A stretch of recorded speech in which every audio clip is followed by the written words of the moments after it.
Verena Hillgärtner. It is a delight to have you with us. We are really honored to have you here, somebody who is helping to grow and inspire a community of nature journalers in Germany. And I wanted to have an opportunity to talk to you about your personal practice, um, what your experience is like of kind of how does one kind of, if there's no nature journaling kind of community, how do you kind of go about growing one?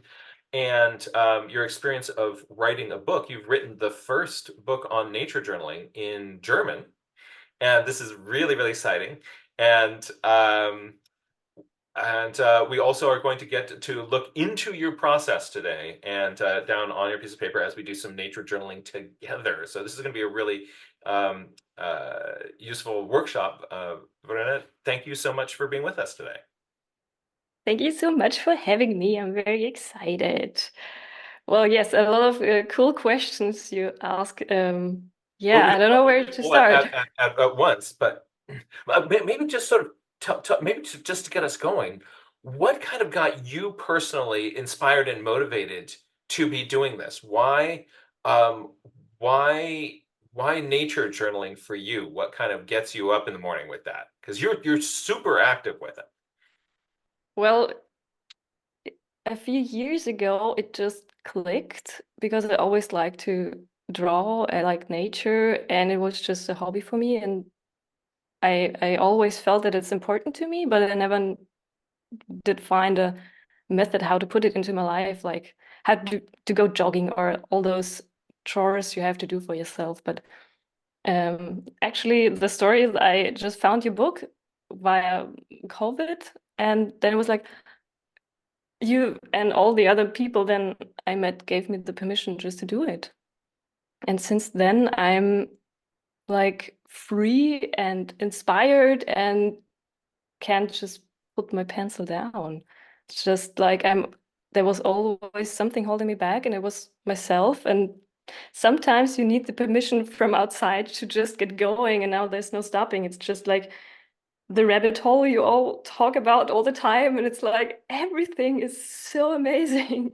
You cannot stop, and there's wonder everywhere. It's like I talk about it so much, then it's like a cliche already, but it's like you look and you wonder and you go in deeper, and it's like the Mandelbrot Yes. fractal stuff. You Mhm. go into it and there's no stopping. And it's so wonderful. I'm always getting excited if I start talking about it, but it's like you start to see the world as it is. You always felt like it should be, but you never dare to look because it's not okay to draw. You're not an artist. And also, I studied like art, and still I didn't dare to draw. And then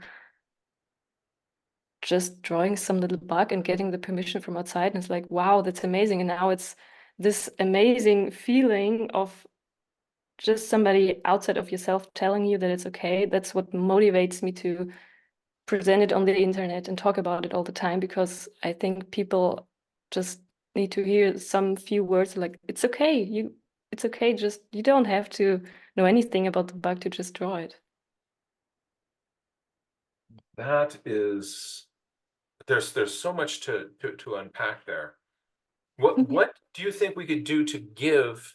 So there's other people out here who yeah, we also feel like I don't have permission. I don't have um that am I like who me to do this? What do you Yeah. think we could do to give more people that same kind of permission to open the doors, just to say it's all right, you can do this, and you know, here's your pencil. Let's go. What do you think we can do to help give more people that permission? Just Well, my way of doing it is just doing it and being very vulnerable around it and about it and being honest. Like, I'm not drawing every day, and there are moments I am overwhelmed and like a resistance to just open my nature journal, and it's still okay to just look at the bug and be amazed, and to break it down into tiny little steps where everybody can find some moments and to be like have empathy for people who know they don't have time. They have kids, they have jobs. It's cold. We have winter in Germany right now. It's always dark, and then I get it. There's We're in California here, and oh it's there's no we did have some a little bit of rain coming through, but we don't. There's no capital W winter going on here. yeah, here's like the small sensation of spring coming up because of Imbolc and the spring coming, and I bet it's getting snowy again. We know it in Berlin till April, it's snow time. You always expect it. But to motivate people still to go outside and just dare the little steps and be honest with themselves and vulnerable and be okay with it, but just those tiny steps and just laying a pencil on the coffee machine and like, here, maybe you want this. And some people just take it and like just open it and if somebody comes around the corner, like close it fast. But those tiny steps, like, yeah, that's okay. You're allowed to have a pencil in your backpack and a sketchbook. Like those tiny steps that they get the information Yeah. you were allowed to buy a sketchbook. That was the problem. The last Nature Journal online club meeting we had, like I don't dare to go and buy sketchbooks. Those are the barriers of people. And like, okay, we can work on that. Let's buy some stuff together if that's the problem, and just Mhm. practice those steps. A little thing can be all it starts just to sort of start that cascade. Because once you get out there and you're in the middle of the wonder, and the squirrel, the spider, the crocus, the whatever it is like it's doing its thing. That's so addicting, and then you're hooked, and it's And going you to need pull to you over. find the hook for people. And Find everybody's different, find your but hook. yeah, and So people sketch know. noters, find your hook. There's a thing you can sketch note with a visual. I'm going to draw a big hook here, and I'm going to write find your hook. And you're right, it's different for each of us.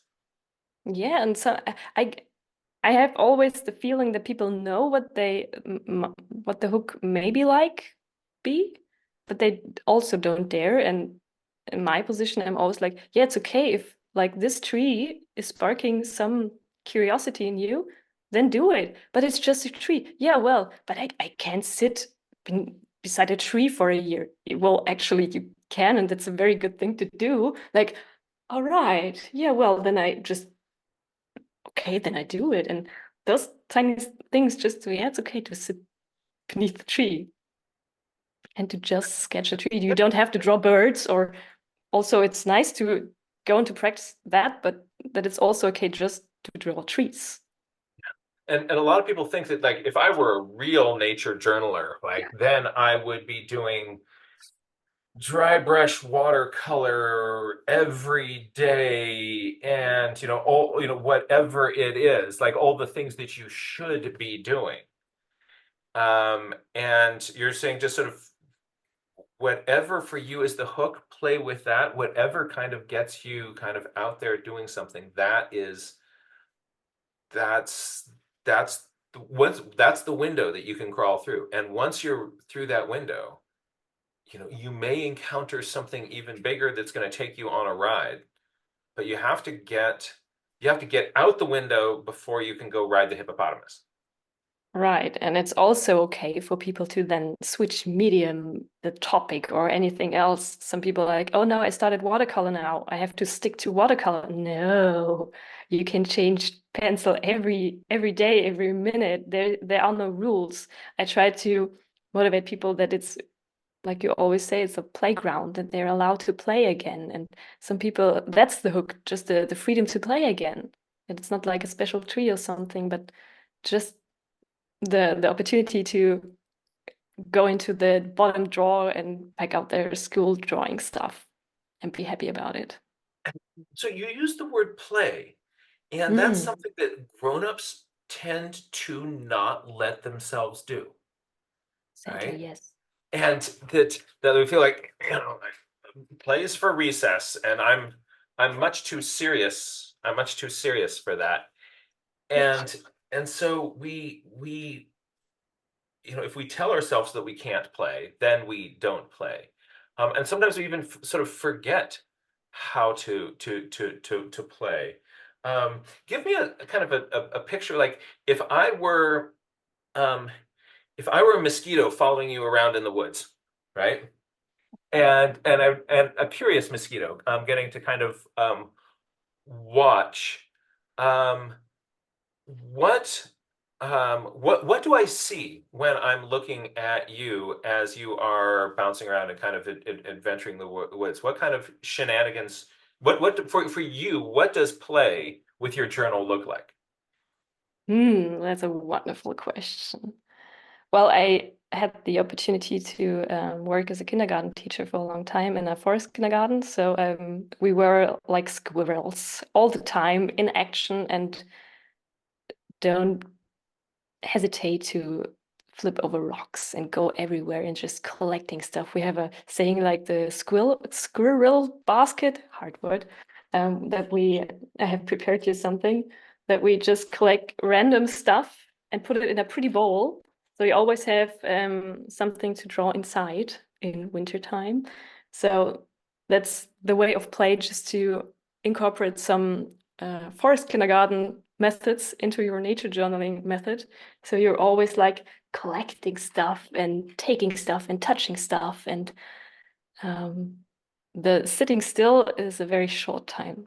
So the nature journal kit we have or had is always like very tiny and lightweight. So we, yeah, like explorers, but tiny animal ones, always hopping around.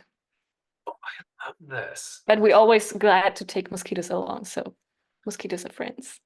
I'm just saying, like, of course you were a forest kindergarten teacher, a forest school kindergarten teacher. This is perfect. This is perfect.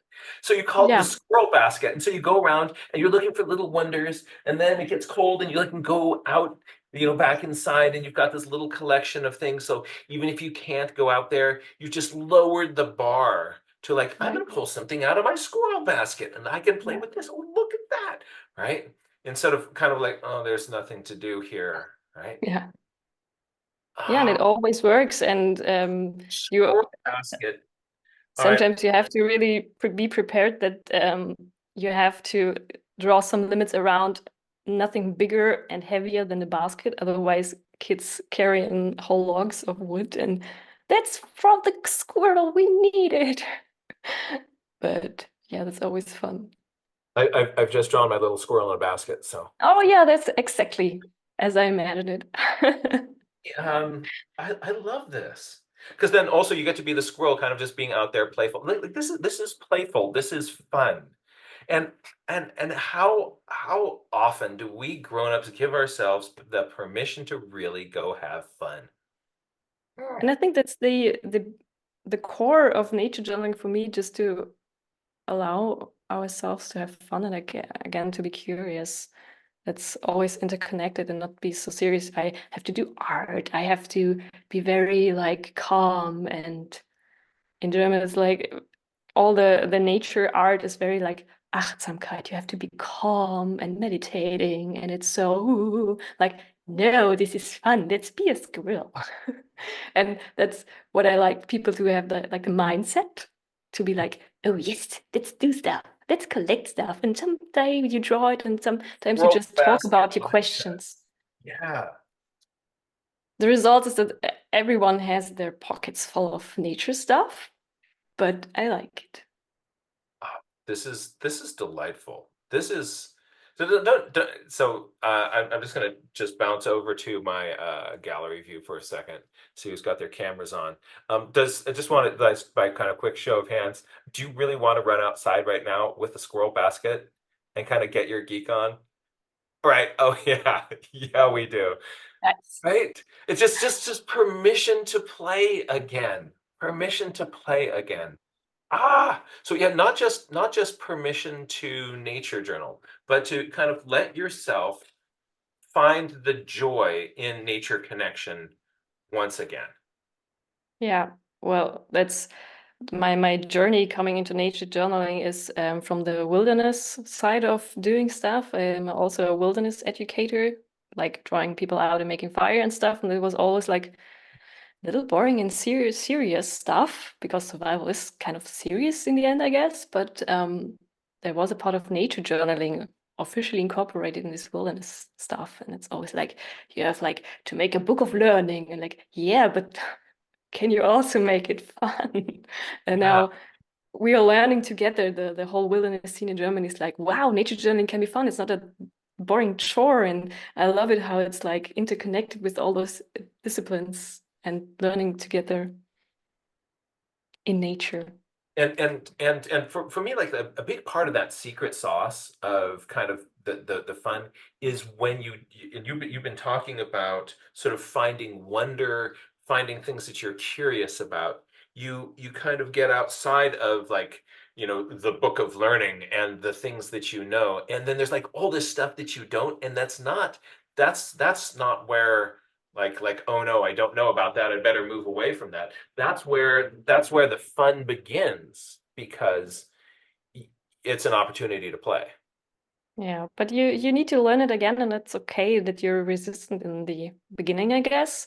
But that's why it's easier to do together and in a group and motivate people to just join in. And if they watch you for a while, they see the bugs don't bite actually, or not as much as you think maybe. And yeah, you can dare to go into the woods and play with mosquitoes in the end, as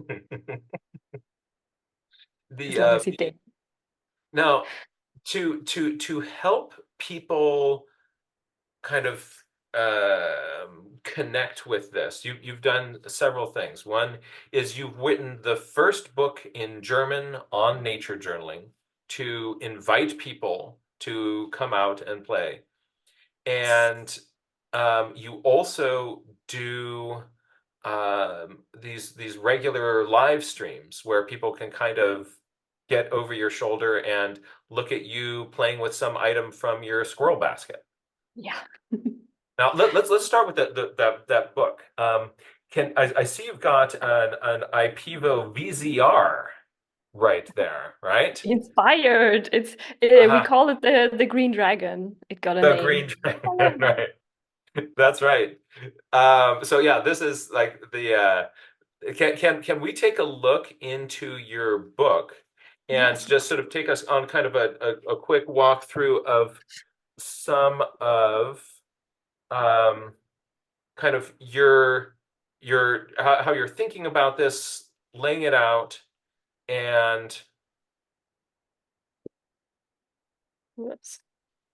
Yeah. So, well, I hope you can see it quite right. Well, it's in German language, so but it was a kind of a fight to keep the English nature journaling title because Germany was like, what is it always with those English names? And it's like, well, it's a general term. We need to use it because the translation is always like um, nature sketchbook or something more esoteric even. But I wanted to call it nature journaling because of in English you have the wonderful like the ongoing process in the form.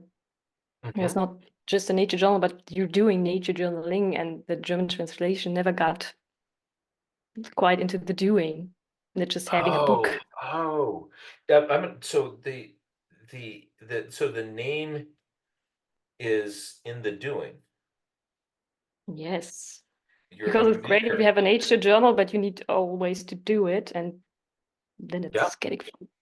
Yeah, so also I was quite happy about the publisher because it's not a meditate stuff kind of publisher, but a science book publisher. So I was like, great, love it. It's so in the right framework. I wanted to have it. A Yeah. little funny to have myself on the front. I just wanted to have some butterflies, but they needed a face. I'm like, okay, you can have my face. All for nature journaling. Just do it. And yeah, I maybe just flipped through a little. They're like, can I zoom out now? They're like 19 like practice chapters, just with I guess you know a lot of them, just the 5 minute sketches, and also I incorporate some of like more corporate kind of goal setting, like SMART goals. So that how to keep on practicing nature journaling. So we have like a mixture of doing and mindset stuff. Mhm. Yeah. And also my wonderful partner distributed some photos of Berlin city nature, and I love those pictures. That's part of the book, and yeah, I'm very happy about it. And just playing stuff, it should always be like um, not a to-do list of how to nature journal, but more like an inspiration how you can start it all. Like it's little. I never had the green dragon so far above the books. So just it's always like you what you need, that's how it is, and just do it in the end. Like, oh, that's the inspiration, you know her. It's from Lara Gastinger, the Perpetual Journal. Mhm. That's a distribution of her. Like we're doing that via the lives as well. And some German worded like poetry stuff. It's a Elfchen. I don't know if you know it. It's like I 11 don't. words. It's very fun. And yeah, your pencil miles is translated into Stiftekilometer because we have a different metric system. Well, the metric system is so much better than Yes, I love it. the yeah, maybe we need pencil kilometers. Yeah, well, it's Oh, a I'm gonna write little that down. longer Pencil than the kilometers. word, but yeah, and a lot of like I called some practices like to learn to dance with your mistakes, like more the playful stuff, just Mhm. getting into the mood and practicing deliberately with pen and not an eraser. And oh, you know it, that's from Bethan, a workshop we did with her. It also got into the book. And yes, it's a lot of mindset and a lot of getting into the mood. Very low bar, just some examples from metadata. And yeah, it was very hard for me just to This is so exciting. yeah, it is still because I never written a book before, so but Yeah. it did work out pretty well.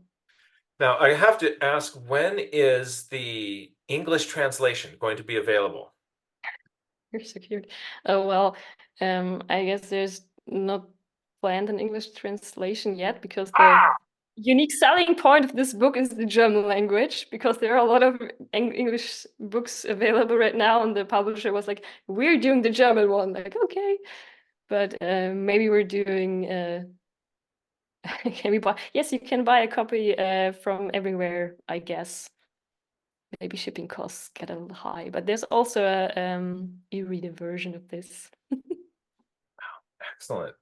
The and I just saw in the chat that this was also on the national bestseller list. Yes, it was. Yeah. This is Um, great.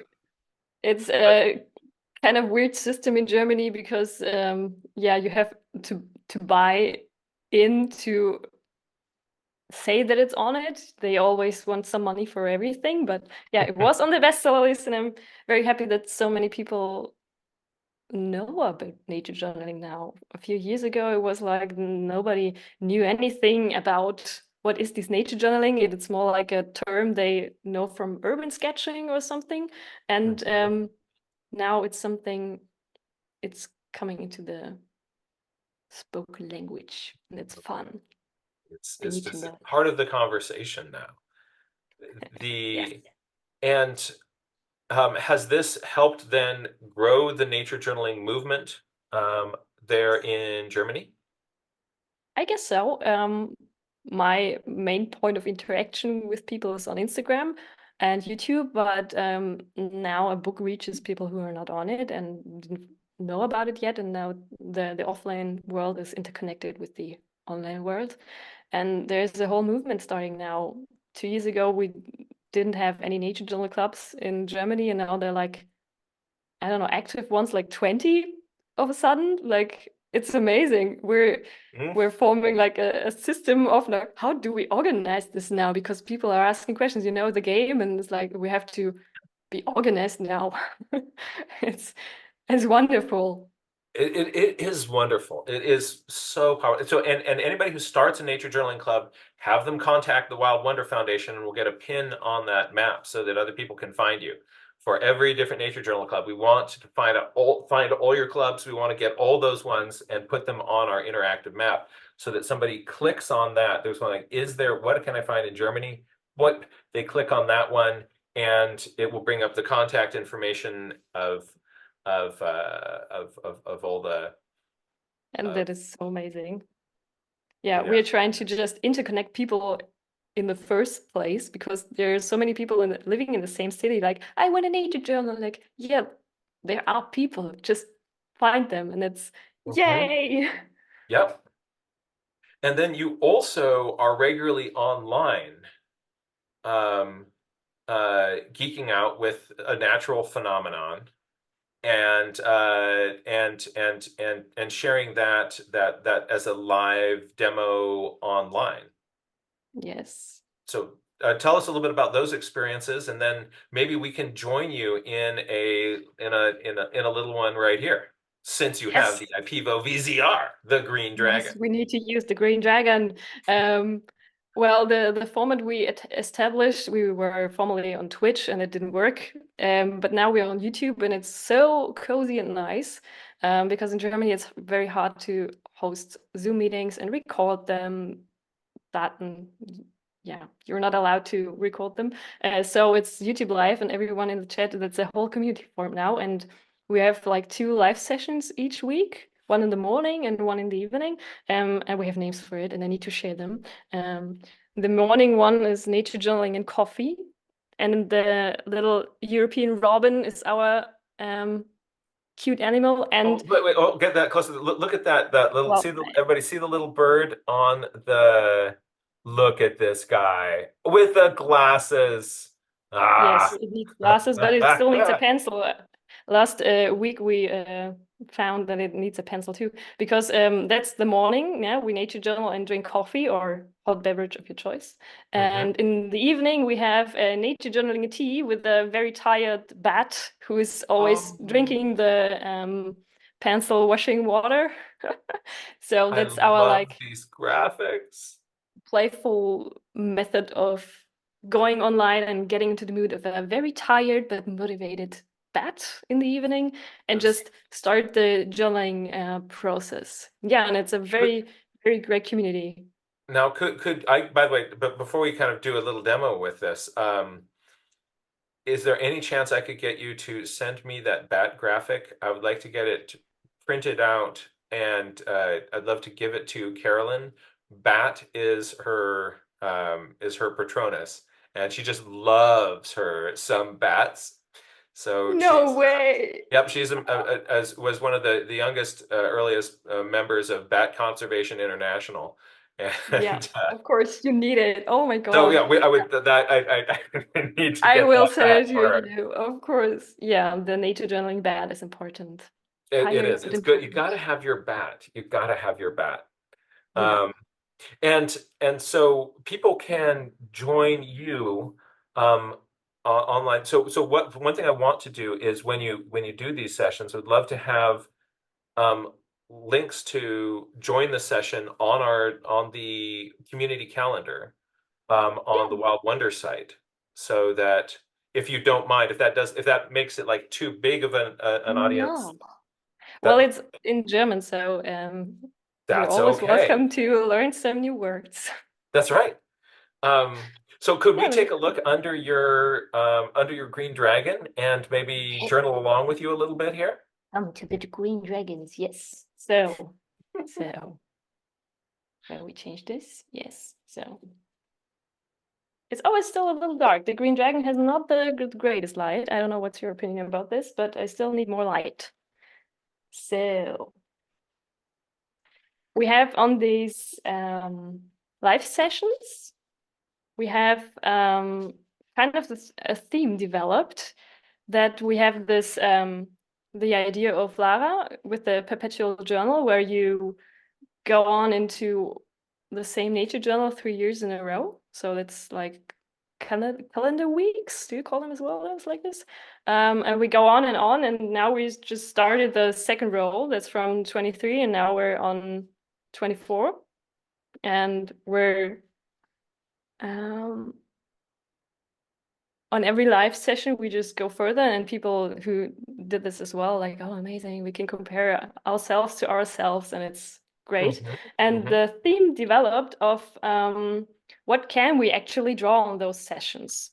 And we decided, I don't know if consciously or we're just very yeah, people who do this, like we decided mostly on stuff that's like the overlooked ones, and stuff that not everybody likes as much, like dandelion, not the best friends of everyone who has a garden. I don't know. But All yeah, just bounce back to that dandelion there for a yeah, second. of Um, course.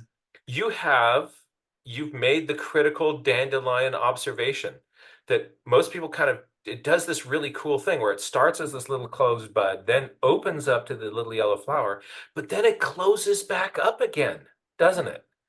It Yes. closes back up, and then uh the growing seeds push the little wilted yellow flowers out of the middle, and then you get poof. It's amazing. We needed a lot of more space. The main problem about the small is the small space that we always, when we start to draw, we would need the whole double page, and like, no, we need to restrict ourselves in future. We need some more space. But yeah, like a lot of arrows and going, and that's always how those lives go. We start just somewhere, like we are going to do right now, in a second, and then yeah, the page grows by itself a little bit. It's a little scary sometimes, where you never know where you got to be taken by a bug or anything. Do you have those little firebugs where you live? We have things that are similar to these. There's a number Mm. of true bugs that we have, box elder bugs. We have, I don't think we have this one species with those two bold spots on the wing covers there. Um, but we have beautiful, colorful bugs with similar color patterns. Mm.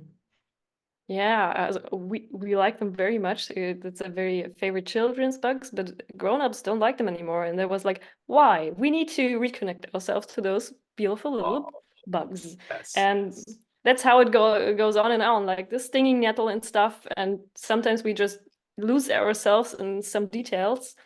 And in the beginning, I was like, no, we don't, not just drawing. We need to ask more questions. But then I was like, well, sometimes you just are allowed also to lose yourself in details, I guess. And so it's like we're still practicing to wherever it takes us. Some Mm. doves also, Mhm.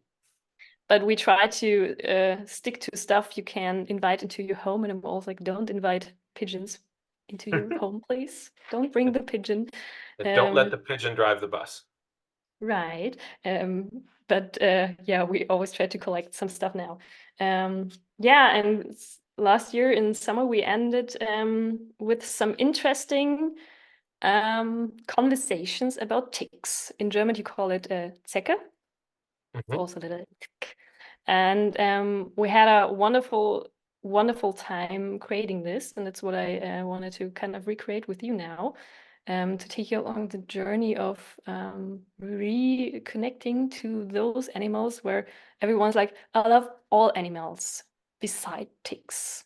Ah, Sometimes everyone, like spiders, sometimes are okay, but ticks, no. Why? Why are ticks existing? And via this journal page, we got we found some love for ticks, and it's oh, amazing. see, that's good. So reconnect with ticks because they want to reconnect with you. Yeah, always, if you want it or not. So, if you want, you can just draw along. I have prepared a picture of a tick because it's winter here and ticks aren't quite active here now. So don't be afraid if I invite a tick. Oh, I have to go to the other screen. Sorry. And collect them. Collect some ticks for you. Yeah, let's see if this works. Yes. So don't be scared. There's a big tick showing up on the screen right now. So if you're scared, just maybe look away for a moment and then look again because it's quite cute. And we're just trying to understand it and find a pen and just start journaling. I'm just taking you along like we would on a live session. So if you want to join someday, so many leg segments. Yeah, that's one of the amazing things. You will see. We will. I don't know where we will end. We will see. The first thing you all know we also do is start with some metadata because you never know which date it was. Um, over at you, Jack, there's also 1st February, right? February 1st. Yeah. Yeah, yeah. I always get confused with the time zones, so oh no. And the years, obviously, but it's still New Year. And we have Celsius over here, so it's 7 degrees Celsius, which is quite warm for February, I guess. How warm is it at your place? Um, it is it's not that cold today. Because we've got a little bit of cloud cover coming through. Oh. And oh, I just hold on. There's a rainbow outside my window right now. There's a little rainbow happening. The let me I'm gonna go to we'll see if I'm just going to add into the spotlight here for a second, then I'll disappear again. Can you see nope, it's not really showing up on the camera there. Um, but no,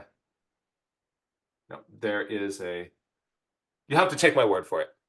Yeah, There's a but you rainbow. can see it's amazing weather outside. It's very stormy and sunny at once. Yeah. How do you say rainbow in German? Regenbogen, Oh, that's like rain and bow, that's cheating. but it's beautiful, so it's okay. There you go. So always up for some metadata. And this symbol is the symbol I always make. I just saw that it's the same I used last June, just 10 degrees colder, but it's always like raining and sunny. In Berlin, there's always all the weathers. So and now we're up for some ticks. Let's see what the tick is telling us. As a tool, I guess you know this one. That's the Tombow Fudenezuka. I think you know it. Hmm. And pencil, I can never decide on a pencil, so I use just anything I find in my box. So, and the first thing I do is just look at the tick. And somebody in the chat wrote it's like many segments of the legs. That's something I find always amazing if you look at it. Just find the general shape of stuff, like an egg. It's just a very, very leggy egg if you look at the tick for a long moment. And it's like the picture is always like dancing. I looked at this picture for the other season session, and it was like after a while you just see dancing ticks. And after the last Wild Wonder conference, who was it who has the had the fantasy workshop thing? Oh, I forgot the Hmm. name. After that, I was like, oh, I need to draw like dancing ticks more. And that's what I will do just in a minute, I guess.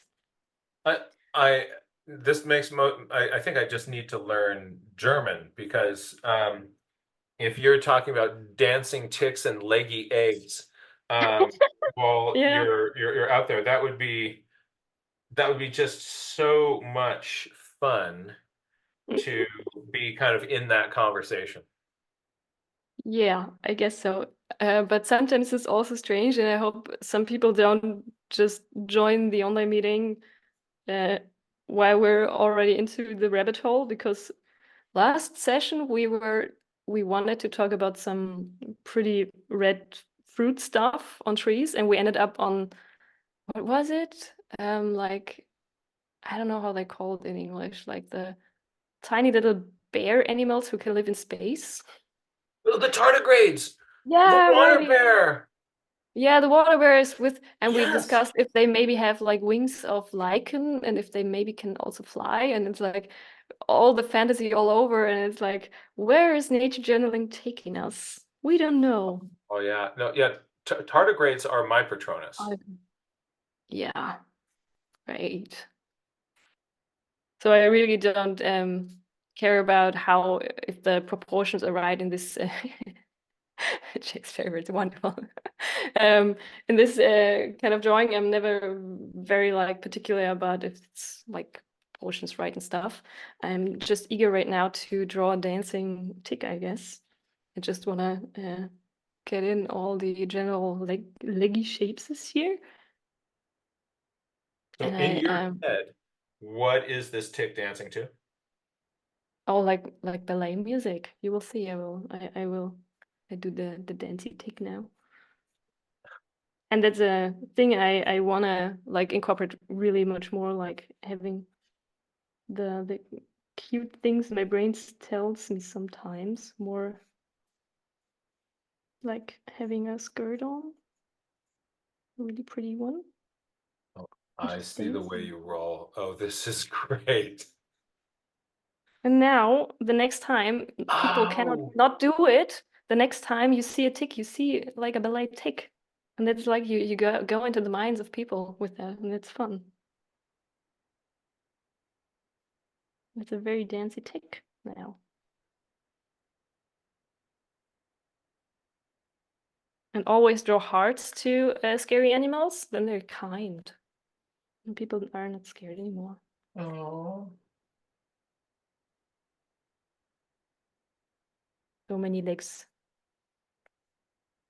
Yeah. Well, are there a lot of ticks in the region where you live?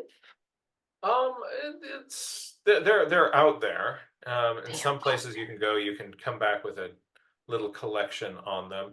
It's a lot easier for us on the West Coast. On the East Coast, there's we a lot of there's Lyme disease, which is a there. tick-borne Hmm. illness, and it's really not common on the West Coast.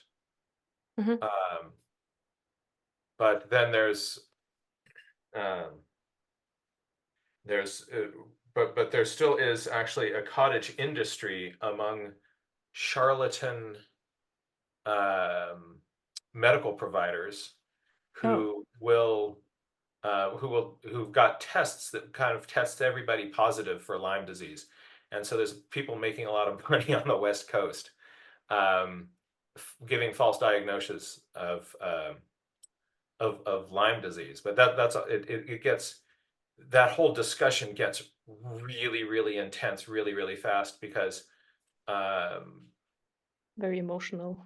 yeah, there's a lot of emotions wrapped up in it. Mm.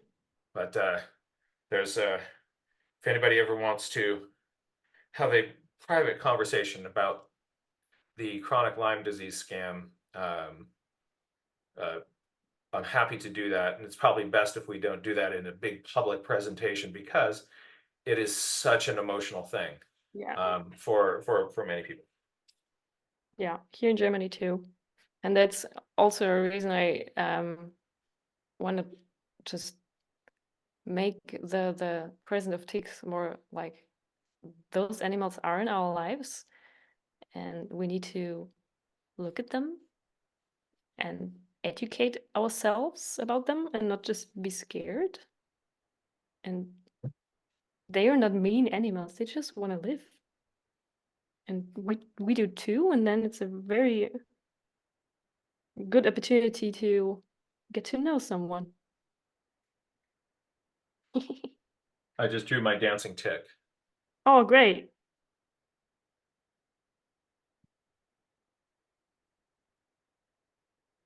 Well, I'm too tired because it's like in the evening right now. I'm not doing the other legs, and for me that's okay. Sometimes I do more, but now I have questions, and I never want to lose the questions. It is always a big opportunity in live sessions that you have like a whole collective mind with questions also, but also to remember your good questions.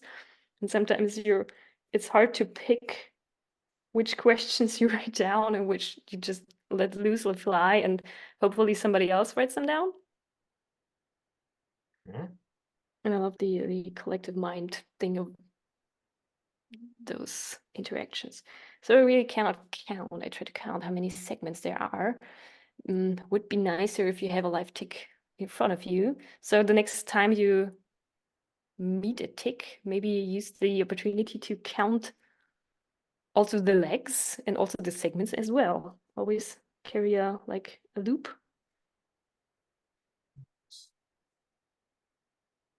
And they don't move Also too they're fast, so fast. they'll kind of pose Really for good. you. Yeah, it's a kind of challenge.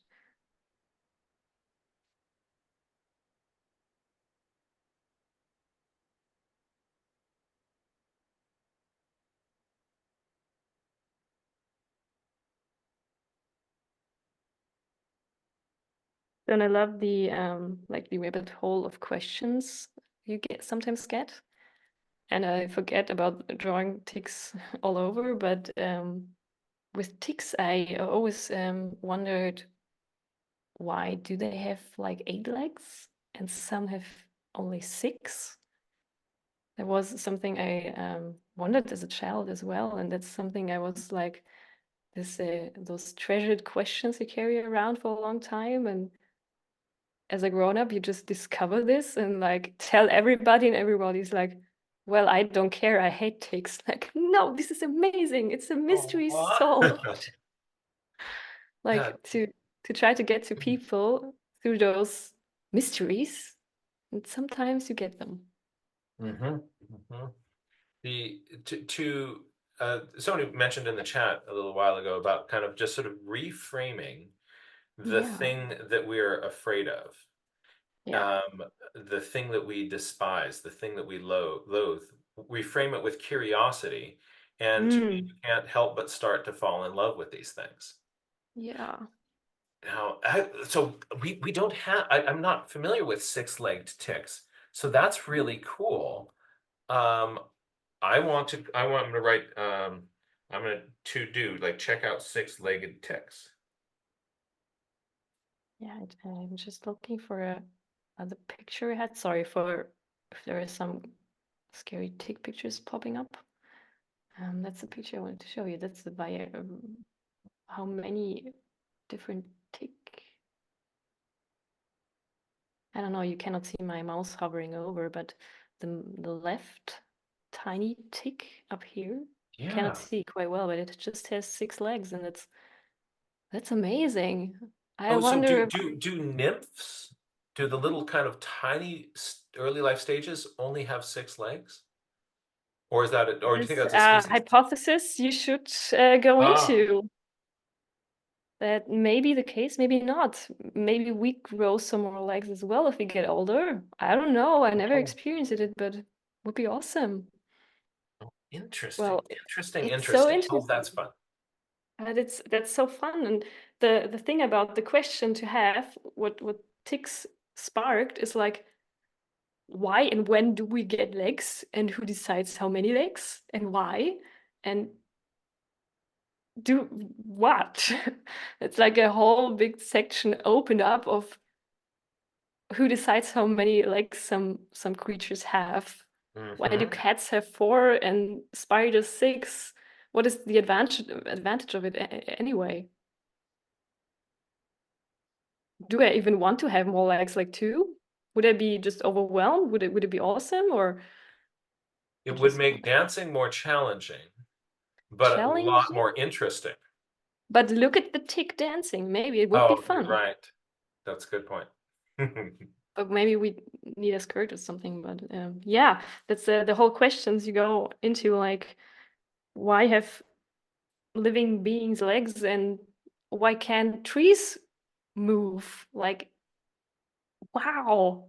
It's like the whole universe of questioning of movement and why is the tick having legs and just the European like tick. That's a special kind we have here that's called the Holzbock.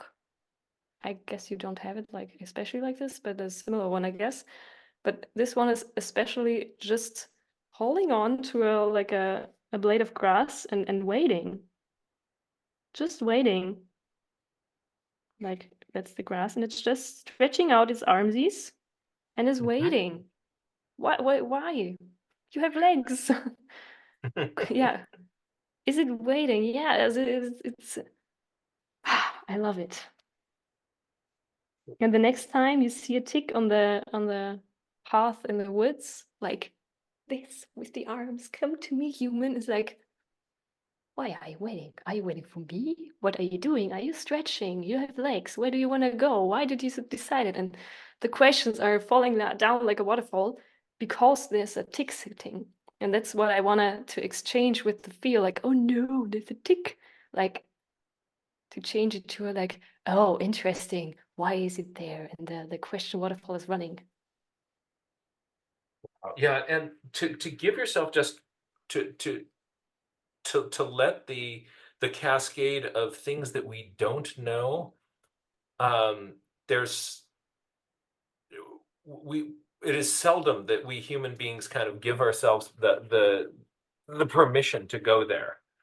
Yeah, And in addition to that, the so not just sort of being aware of what you don't know, there yeah, are questions that that kind of that we like you just asked questions about why is it that trees don't have legs, and you kind of like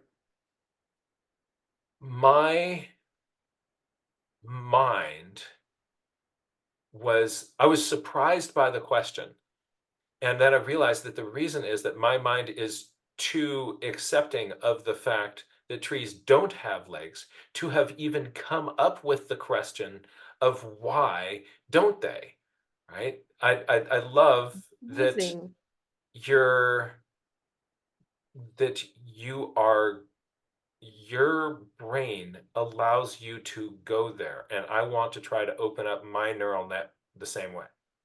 Mm. That's really cool. And that's so much fun. We had a recently an encounter with those, I don't know how to call them in English. They're like an in-between living organism between mushrooms and like animals, like moving mushrooms. I don't know what they're called, but they're like The yellow slime and blue. mold. Yeah, right, the The slime slime mold, molds. like, whoa, yes.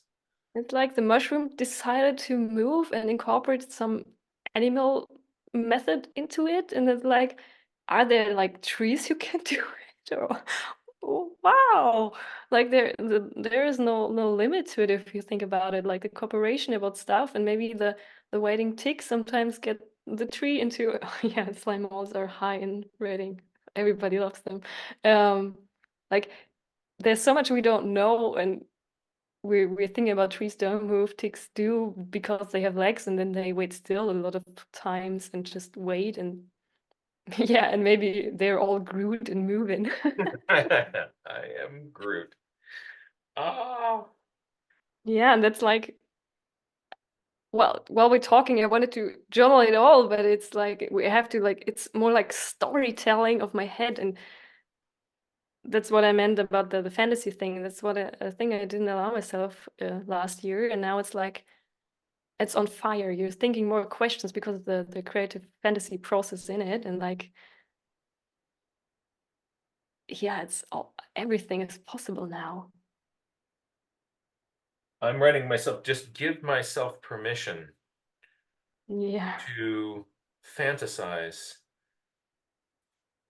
and play more with these ideas. Um, that's my little homework assignment for myself there. Mm. Um, the we um, there's the ought is problem. Um, we see that trees are the way they are, therefore that's the way that trees are supposed to be. But what um, what's behind that? Um, there's so much. As like when you see space aliens land in the movies, they're always, bipedal creatures with, or not always, but very often bipedal creatures with a head with eyes on it and a mouth, and like maybe they'll be really creative and they won't put a nose on. Or if it's the early Star Trek, they'll just paint her green, right? I just thought of Star Trek. Everyone is like humanoid with not a nose. Yeah. And like, oh boy, yeah, you kind of went crazy. You put some bumps on their head, right? And that Really makes for crazy. an alien. But if you're not, following the reason that we look the way we do is there's just this isn't um, the inevitable result of kind of DNA moving through time. It's that, all the stuff in the Burgess Shale went extinct, and, all these other sort of extinction events, and some things got lucky and got through with certain characteristics, and other things kind of came from that. And the result is that things look the way that they do, but not because that there's um, you know, some kind of grand scheme there. Like there's a movie called a Hollywood movie called Evolution, Yeah. in which an asteroid hits the Earth and starts kind of seeding the evolution of these new organisms. And the people who made the movie had no understanding of the process of evolution. And there are several, like, just sort of major conceptual errors. But of course, in the kind of the how they have things develop, they end up with something that looks like primates at the end. Like, of course, you've got to get to something that looks like a primate because that happened here. Mm. Yeah. Well, I guess it's hard to get out of your head. The box is very hard to crack. But I think in the play kind of like way. And it's practice, I guess. I never thought that I would be able to regain so much openness. And it's going on, and I'm really curious how it will be in a few years. Where will it take us?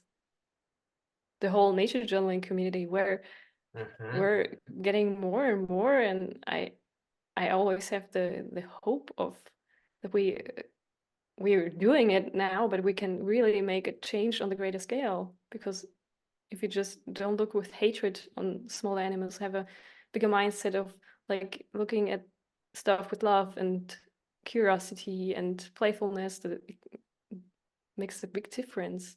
And we're getting more, and let's see the evolution of that. Yeah. What I love your idea. Like, how can you train yourself to Hmm. think in these more open ways? And you're right. It is. I bet this is something that we can do. That we can actually do through training. Yeah, but I think you need a safe environment for that in the first So place. to so you need a safe environment. You would need peers, a Yeah, community that supports divergent thinking. I guess so. That's always a good thing to have. Because if you're being smacked down every once in a while, you kind of come out with a different sort of thought about something, then that's not going to grow. Yeah, I guess you need some like-minded people who encourage you to think the way you think and feel the way you feel, because it's, as we said in the beginning, it's a very vulnerable thing to do, to even talk about stuff that goes outside the box. And you have kind people who just listen, maybe. They just don't need to think as you in the first place, but I think if you listen, then it grows in you.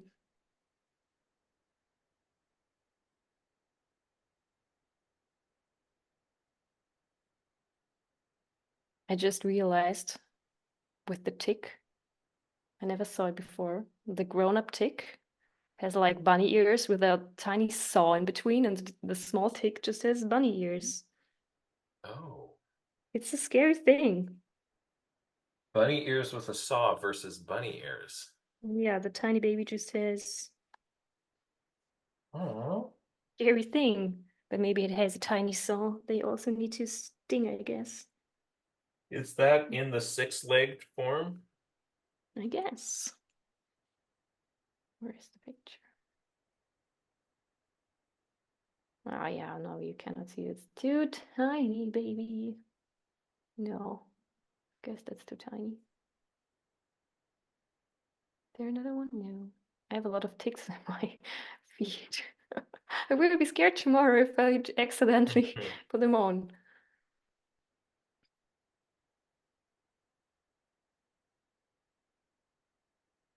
Maybe the baby needs no saw. Maybe it doesn't feed on things who doesn't need a saw to eat. Interesting. And what are you using as reference material for that? For what it is exactly? Yeah, yeah. Where the bunny ears on the larval tick. Oh yeah, I have a the tiny picture here. I have it on a second screen, very big, and I cannot make it as big as yours, I guess. Oh, okay. That's this one. I have it a lot bigger, but you cannot see it. Tiny baby bunny ears. No. But if you go on Wikipedia, you can find a lot of those Okay. cute pictures of baby ticks. Now I can't unsee the rabbit. Wonderful. That's how it goes. That was the whole intention.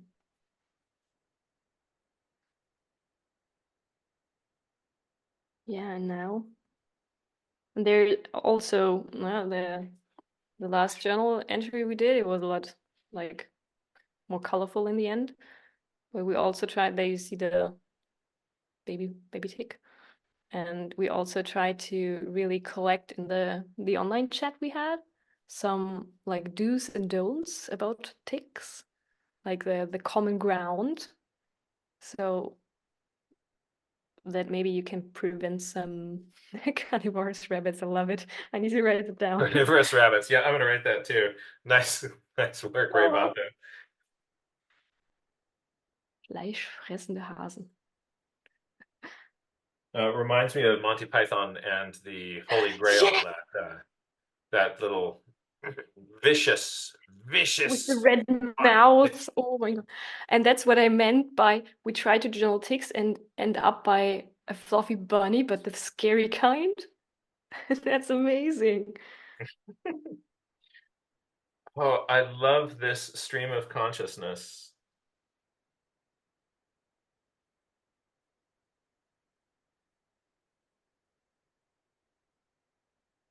Yeah, and it's also a kind of a playful thing, but um, in the end, it's you put thoughts into people's heads and they cannot unthink it. And it's wonderful, I guess. Might make the tick a little smaller. And now I'm wondering maybe what would a rabbit look like with a mouth thingy of a tick? Why? Would it maybe also just eat grass, or would it need it to eat tree sap? Or and the But questions if you put come. that little saw thing into its mouth, then it's no longer just the bunny. It's like a very cool That's bunny. confusing. Yeah. Yeah, I've ended up with a little sketch note of a little rabbit shape with blood dripping from its jaws. It's I'm sorry, I did. there's that my sketch notes are taking a turn for the sinister there. Yeah, but is it still creepy? Like, I don't know. It takes since the first time I journaled them, they lost the scariness because I know them now. Yeah. Well, there is what we've done is we've turned the rabbit into the I now have a scary rabbit, and I also have a little sketch of a tick in a tutu. Um, I and think like, that how did that summarizes the session.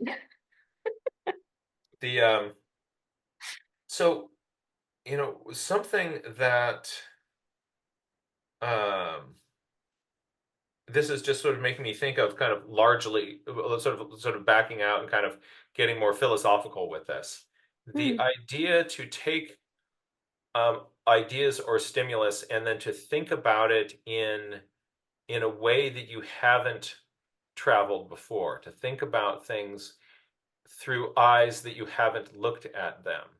You're giving yourself, by doing this, a regular opportunity to playfully reimagine your world.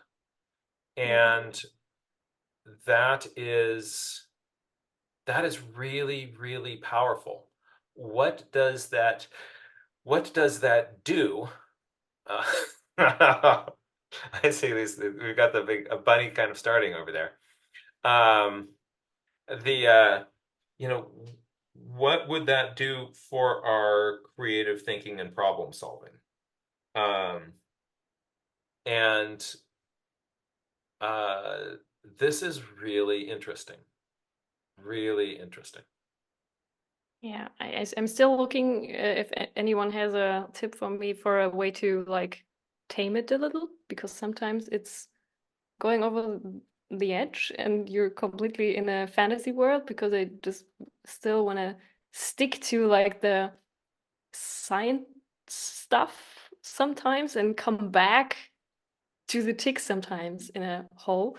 So it's like it's okay to just wander off sometimes, but you shouldn't get completely lost and just tip on everything. Like now I'm interested in teeth and how do mouth parts work and want to go into that. And maybe I need a big wall of post-its for all the like questions that are still unanswered or because when I go through my nature journals for like in before the talk we had now, I was like sitting for an hour in my corner of journals like, oh, that's a great question. I never answered it. Like, let's research. Oh no, I have to be online in like 10 minutes.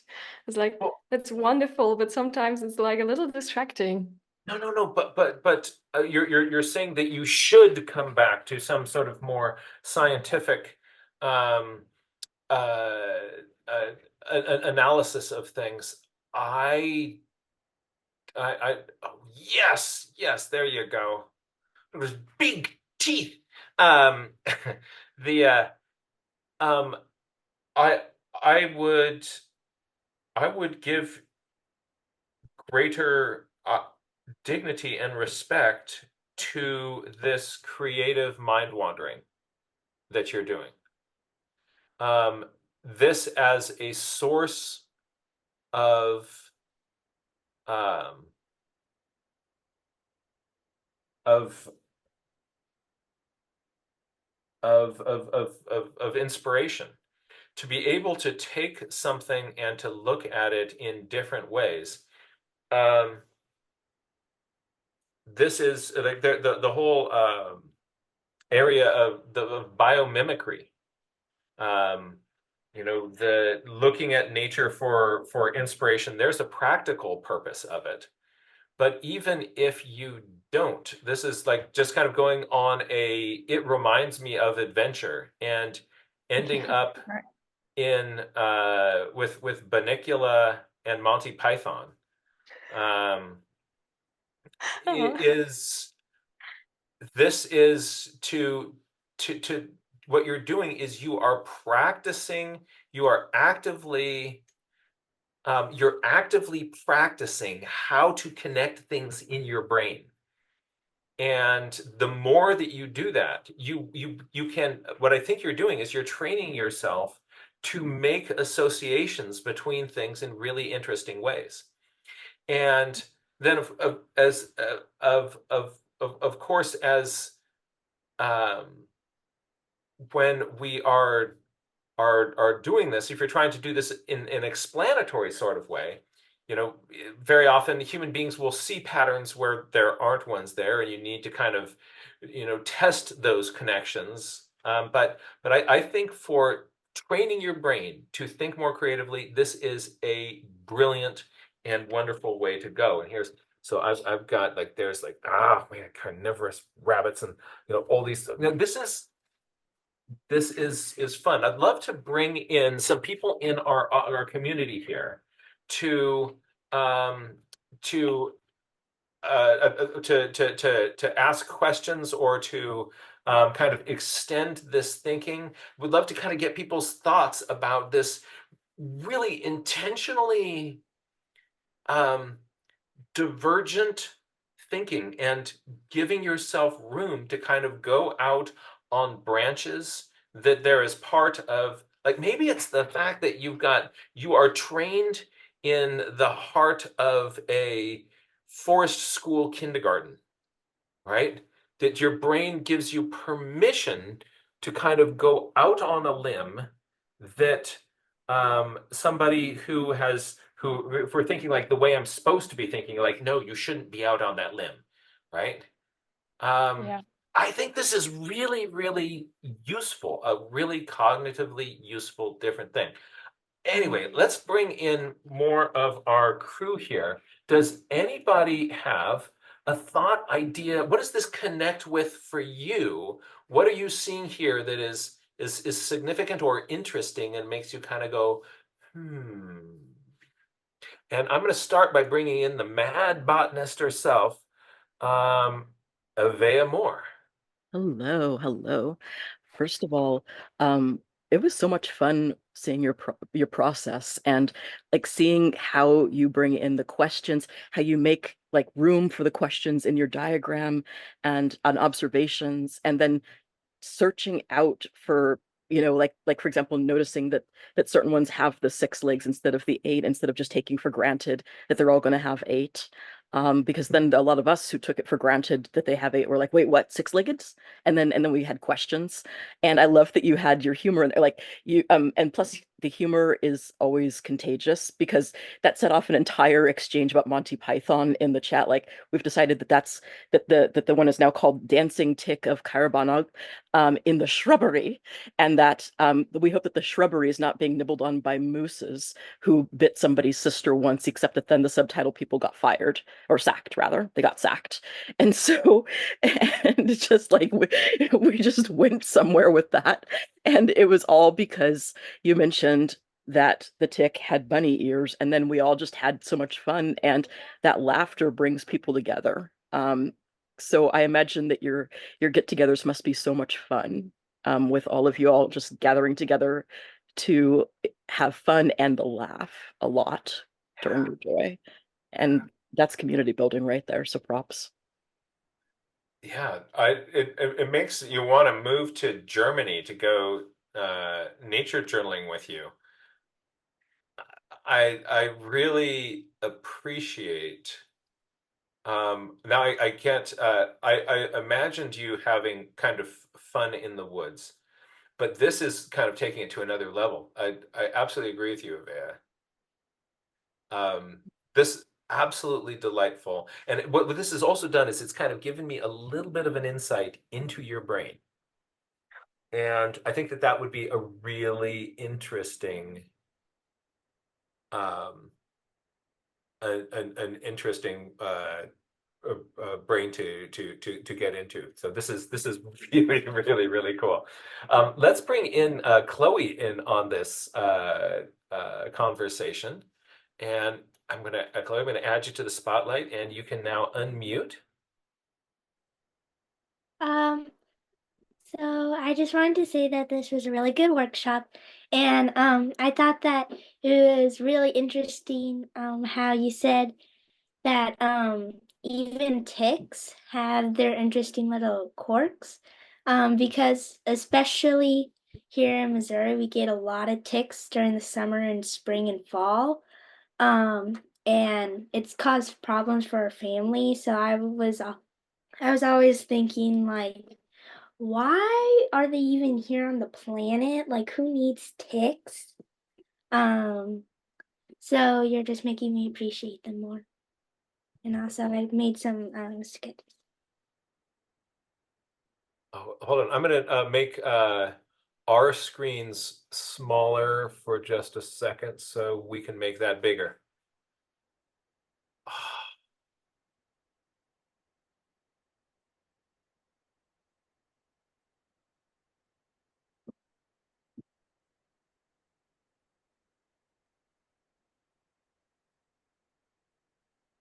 What are your thoughts on what you see? What do you notice?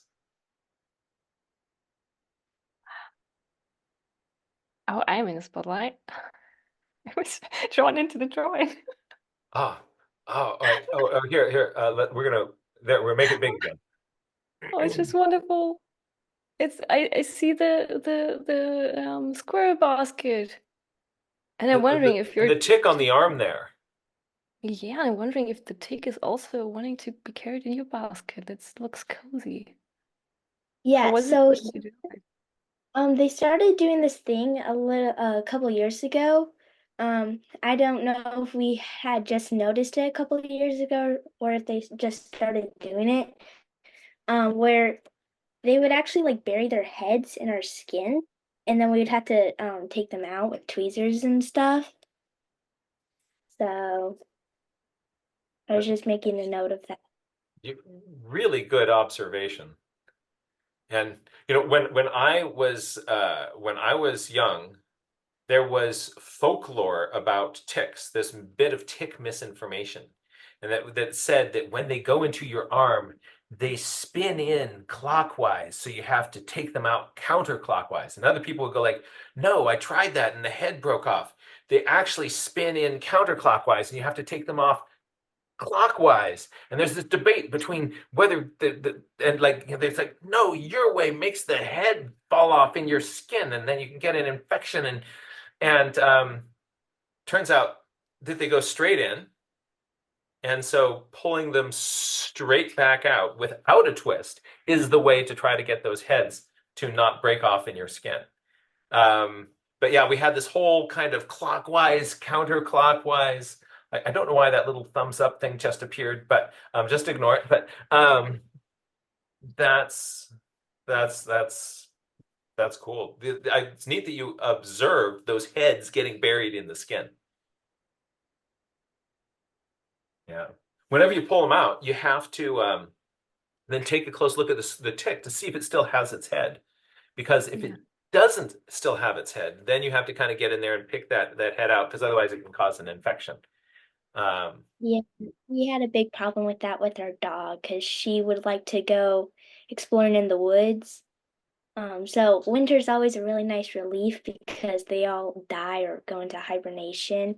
Um, so she can just run and handle with the birds. yeah. Amazing. Oh, that is really, really cool. And just sort of another kind of for people who are who don't want to kind of get insect-borne diseases. Ticks can be vectors for diseases. So a good idea is sort of here's kind of the medical service note here. Should you get a tick in you, what you want to do is to grasp it with tweezers as close to the head as possible and pull gently, slow traction straight out. And then you can get a whole tick out. So no twisting. And you also don't want to squeeze the back of the tick as you are trying to pull it out, because then imagine it like a little eyedropper, right? You squeeze the back, and um, you don't want it to inject you with more tick no goodness. Yeah, no fire and matches in the chat. No, they should vomit inside you. No, no, that would be sad. we don't want this. But No, that's but a really lot. cool. So sorry that your dog's having trouble with that. And then also they sometimes like look, I went out in the forest and I got all these friends on me, and now I'm going to bring them in the house and I'm going to sit on the couch. Like, thanks, Spot. Chloe, your nature journal page was really, really exciting to see, and that's terrific. And want to encourage you to do more of that, and incorporate more of, kind of creative, playful thinking into what you're doing, and seeing what that does for your brain's ability to make associations with things that you otherwise wouldn't. So my working definition of creativity is your brain's ability to make associations between things that are otherwise sort of useful, associations between seemingly unrelated things. And I think that this approach is a great way to do it. And even if it's not useful, maybe I should change that definition, because if it is fun, the association, that for its own sake is worth doing.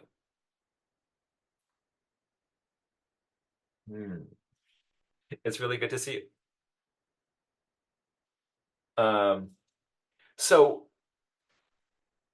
let me see. I'm going to go over. Let's join our local mathematician entomologist, Susan Beckart. Add you to the spotlight, Susan. I thought you might have something to say about this, because both your sense of humor, crawlies and rabbit holes in the same situation. Yes, but this was fantastic, and Chloe, I love your contributions, and yeah, I love this, and I agree with Ivea. It was great how we just all started going down rabbit holes, and just killer rabbit holes, and But so that reminded me of something I never shared from a few months ago that I've been wanting to share. Although now I kind of pulled it up and realized, oh, I probably have a lot more to add to this. I was lucky I had an extra page that I can add more to this now. But relating to creepy crawlies and going down and sort of pest critters that we don't really like, and going down rabbit holes. And this was that I went a few months ago. I was on the quest for the American ruby spot, which is not a creepy crawly. Well, I mean, some people might think of it, but it's a very, very beautiful damselfly. And it's a beautiful damselfly, very long, iridescent green abdomen, nice red spot on the wings. They're very beautiful, and they're very hard to find, and they only live in certain areas. And I was on a quest to go to a certain area where I could find them, which is along a river that has a nice little bit of wetland right near it. So you can imagine who else you might find in this area. And so one of the time, well, actually all three of the times that I went to this general area trying to find this insect, there were lots of mosquitoes, and there were also, in this particular instance, there were lots of. I did not find any ruby spots. Did find some cool butterflies and some cool wildflowers.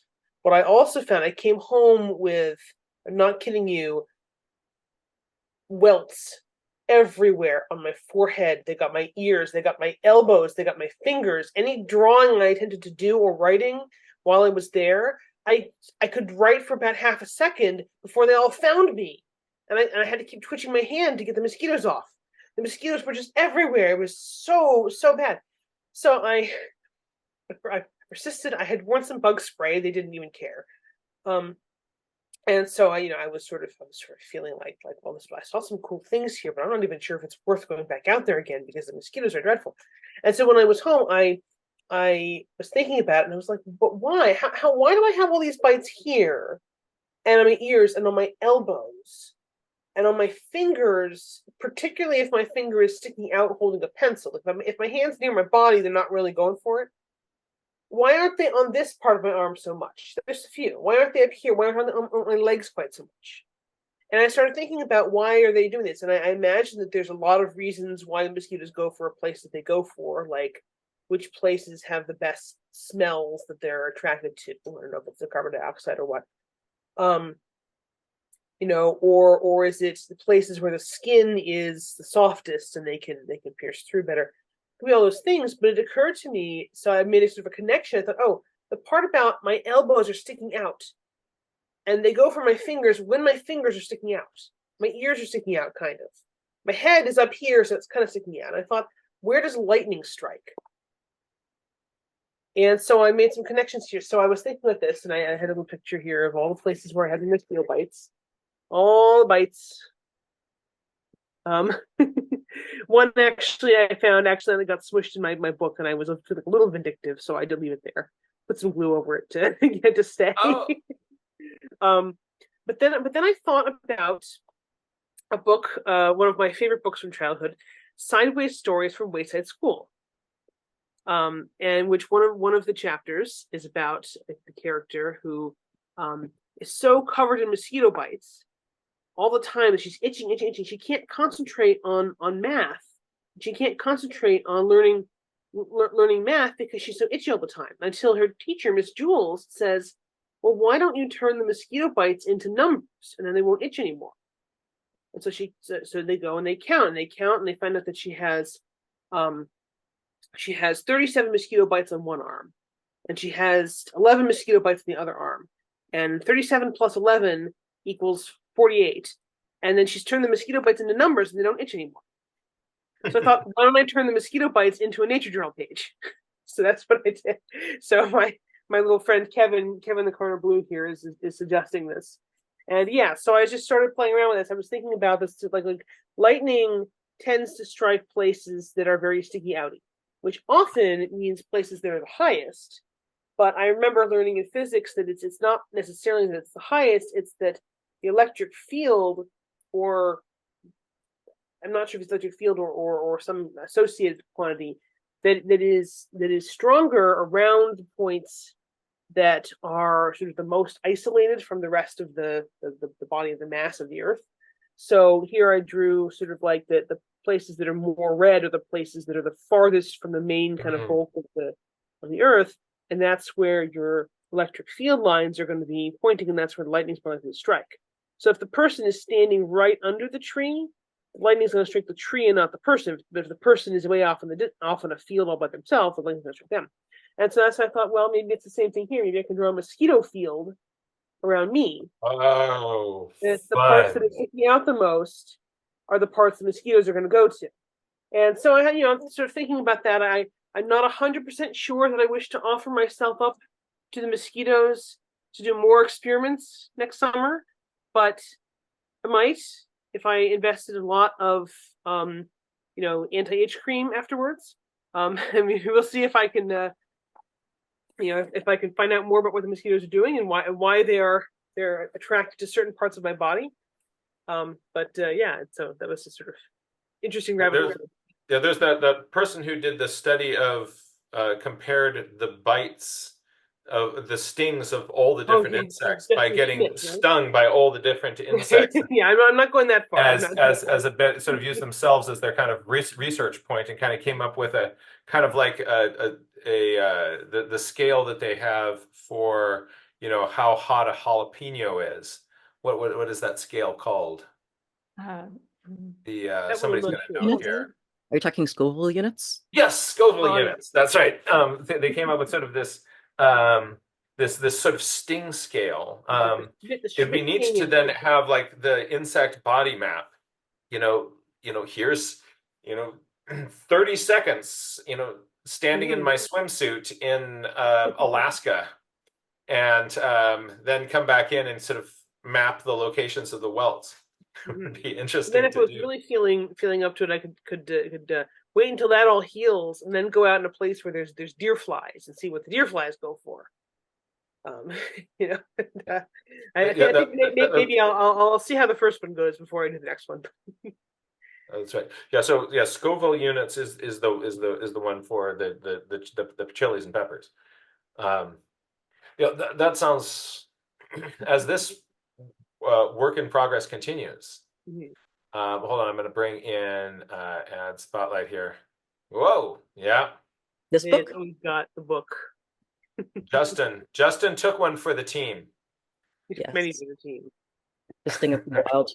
He's got some incredibly beautiful descriptions too about how he describes stings and stuff like that. And then he talks about like how he loves chemistry and a whole bunch of other things. Let me see here. What I Yellow do want to know about his research though is, was anyone brave enough to replicate it?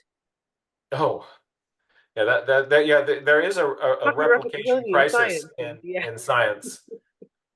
Yeah, in this case, nobody really wants to kind of go do that work. Especially nobody wants to go do the bullet ant again. Apparently, of the little things that you want to you want to have a kind of run in. Would you like to hear a little description of one? Sure. This is for chapter 9, Tarantula Hawks and Solitary Wasps. It says here, electric, a bolt out of the heavens. That is what tarantula hawk stings feel like. The question is not, are tarantula hawk stings different from those of other stinging insects, but why and how they are different. Why questions present a problem for science as they suggest some purposeful reason behind the observations, and purposes are not amenable to scientific methods. For the moment, if we ignore that limitation and view the why as a catalyst for liberating our minds to generate ideas that explain our observations, then we open the door to understanding. Ideas that flow through the door can then be tested and, with good fortune, lead to understanding. Is how he starts that chapter. Ooh. See, list.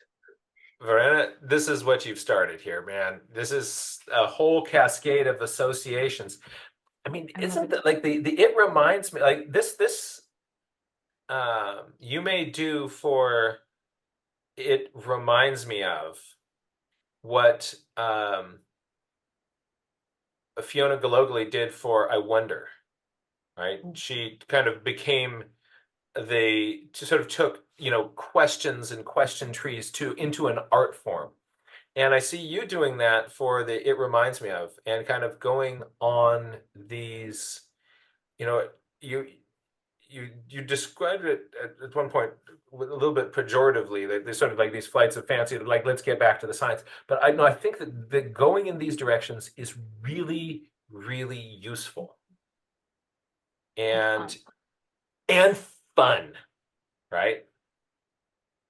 This is great. So in just a moment, we're going to be wrapping up this amazing episode. Before we do that, I want to thank you so much for coming on and sharing your insight, your process with us. This is, yeah, big, like poof. And we really appreciate getting a chance to kind of play in your brain a little bit. This was a delightful place to go. Thank you so much for having me. It was an adventure. It is an adventure.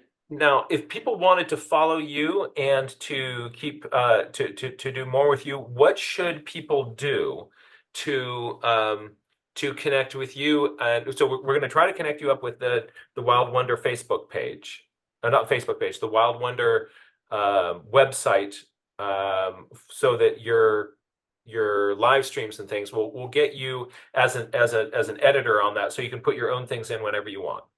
Amazing. And what else could people do message from Chloe just pointing out, loved this one. Absolutely. Hey, Chloe, thank you so much. Well, people can find me via Instagram. That's my main point of where you go. And if you dare to go in any directions, then that's the point.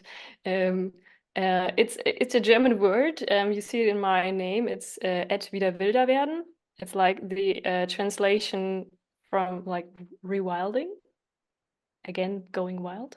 And then there you can find everything, like the live streams and everything I do. We just started a cool project I wanted to share with you for just a second. Do you know, in German it's called like 10-kilometer like art, and we're doing it like we try to explore, because I just moved places and I wanted to explore my new area, and we just randomly picked 52 coordinates via AI in a 10-kilometer radius, and just the AI now sends us places in our new neighborhood, and we just do nature exploration there and turn it into creative stuff. My partner is a photographer, and he's just like, okay, we have to deal with this area now, and it's such a fun project. Who wants to join in? There's also a description on my website for the project who wants to also do it. It's very easy to set up, and you can then just explore your surrounding neighborhood in a new creative way, and we love it.